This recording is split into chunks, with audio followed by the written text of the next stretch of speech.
אמריקאי מעניין מאוד, שעוסק בעיקר בנו, בעיקר בציונות, בעיקר ביחסים בין ארצות הברית וישראל והסכסוך הפלסטיני. הוא היה עורך של ה-New Republic, הוא פרשן פוליטי בכיר, מרצה לעיתונות ומדע המדינה באוניברסיטה העירונית של ניו יורק, והוא פה עורך ארגון Intelligence Squad בישראל, וצריך לומר, הוא איש ששנוי מאוד מאוד במחלוקת. הביקורת שלו עלינו היא חריפה מאוד. הוא הבין כבר, הוא התחיל לחייך. כן, חריפה מאוד. ואני אתן welcome to our humble studios. And I'll ask Nadav to give the profile of the monster. Okay, as I'm going to speak in Hebrew. Yes. Okay, about you, then we'll speak with you. Okay, good. פיטר בנייט הוא נחשב היום לאחד הקולות האינטלקטואליים החשובים ביותר ביהדות ארצות הברית. משום שהוא מציב אתגר, הייתי אומר, אחד האתגרים המעניינים ביותר לדרך החשיבה בתוך הקהילה היהודית האמריקנית. ג'יי סטריט לימינו. אני לא הייתי הולך כל כך רחוק, אני לא חושב שזה... אני חושב שג'יי סטריט והוא פחות או יותר מיושרים מבחינות מסוימות, במובנים מסוימים אתה צודק, במובנים אחרים לא, אבל השורה התחתונה היא שביינארט כתב מאמר חשוב מאוד בשעתו, שדיבר על ההתרחקות של הליברלים האמריקנים, הליברלים היהודים האמריקנים, ממדינת ישראל, על חוסר היכולת שלהם לתקשר ולהזדהות איתה עוד בהיקפים הולכים ומתמשכים, והמאמר הזה כמעט בן לילה הפך אותו לאחד מהקולות המשמעותיים ביהדות האמריקנית, וגם, כמו שמוטי ציין, השנויים במחלוקת, משום שהטענה היסודית נגדו שהתחזקה אחרי ספרו האחרון, The Crisis of Zionism, המשבר של הציונות, או קריסת הציונות אם תרצו, זה שהביקורת שלו כלפי ישראל היא חריפה באורח לא פרופורציוני.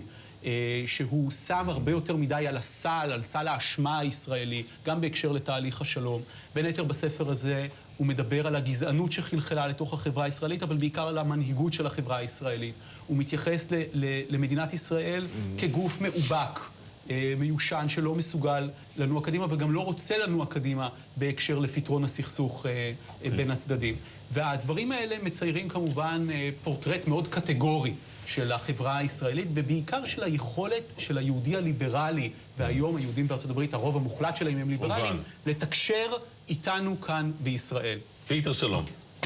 Who dislikes you more, American mainstream Jewry or the Prime Minister's office of Israel? The Prime Minister's office hasn't called.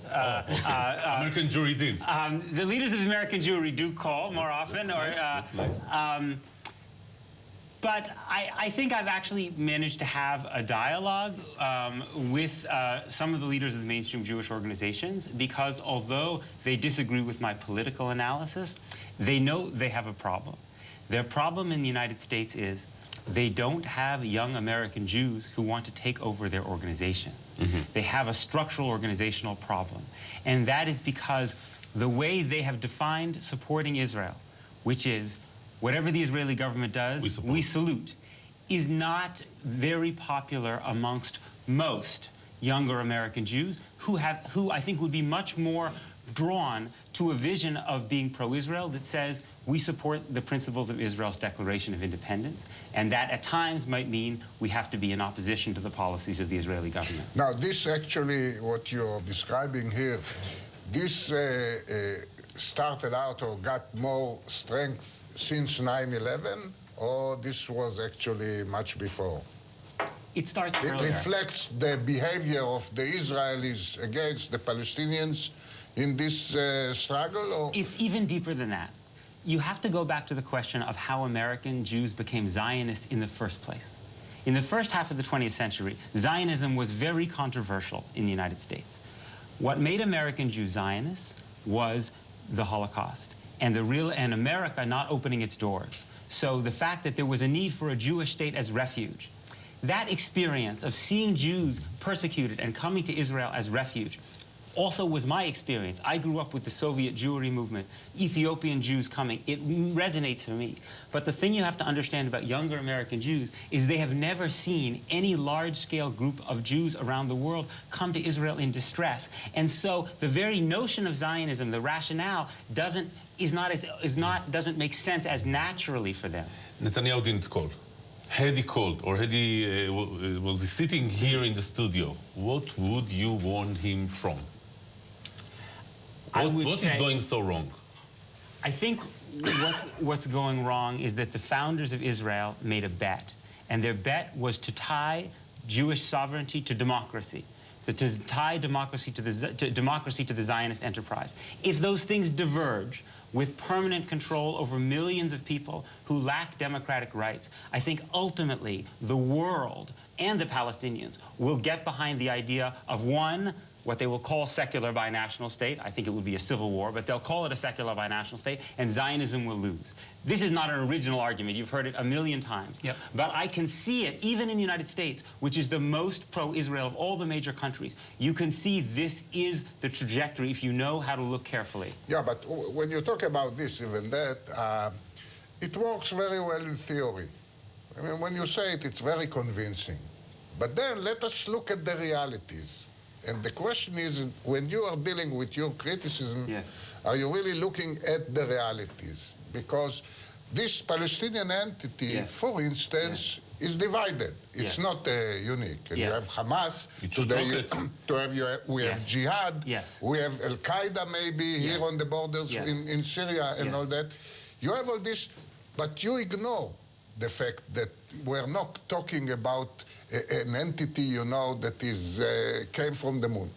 No, I don't think so. I think in my book, actually, I'm very critical of Arafat and also talk at all about the rockets and the other. I've written myself about the terrible human rights abuses in Gaza and about the way the American left doesn't talk enough about them.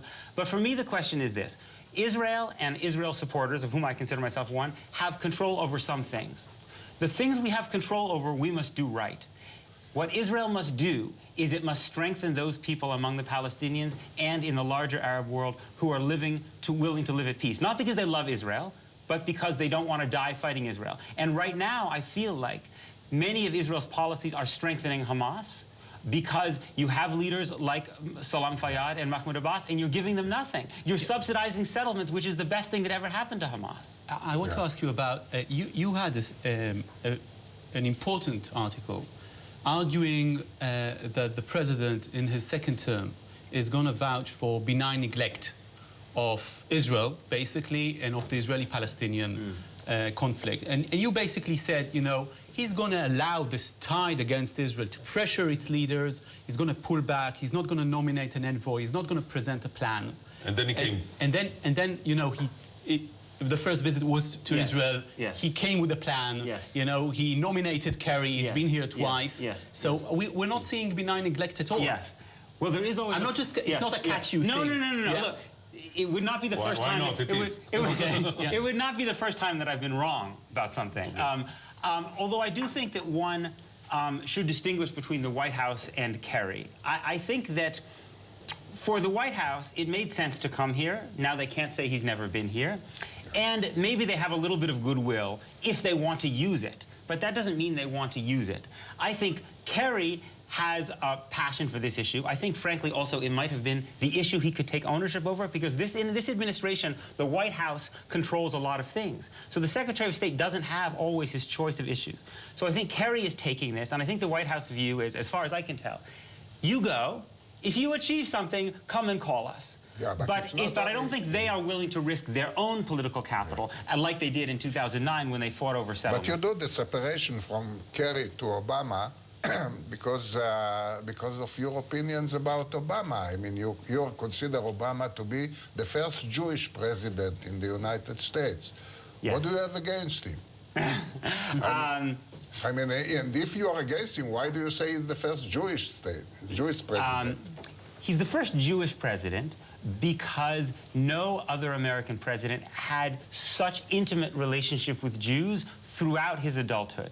You have to understand that Chicago politics democratic politics, was basically an alliance between Jews and African Americans. That's how they elected the first African American mayor. And he built his coalition on the same group of people.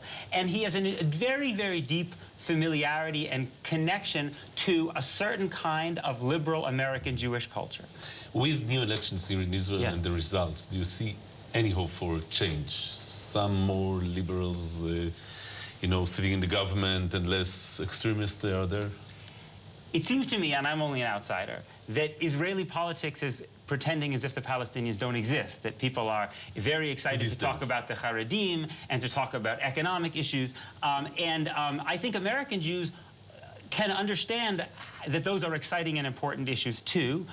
They resonate to some degree with us. But I worry that the Palestinians don't cease to exist simply because Israelis decide that they're not interesting.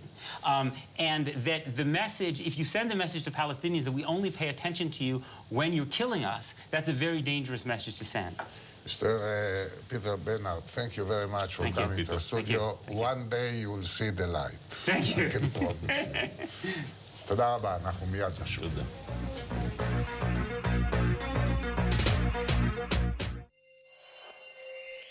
התוכנית משודרת בחסות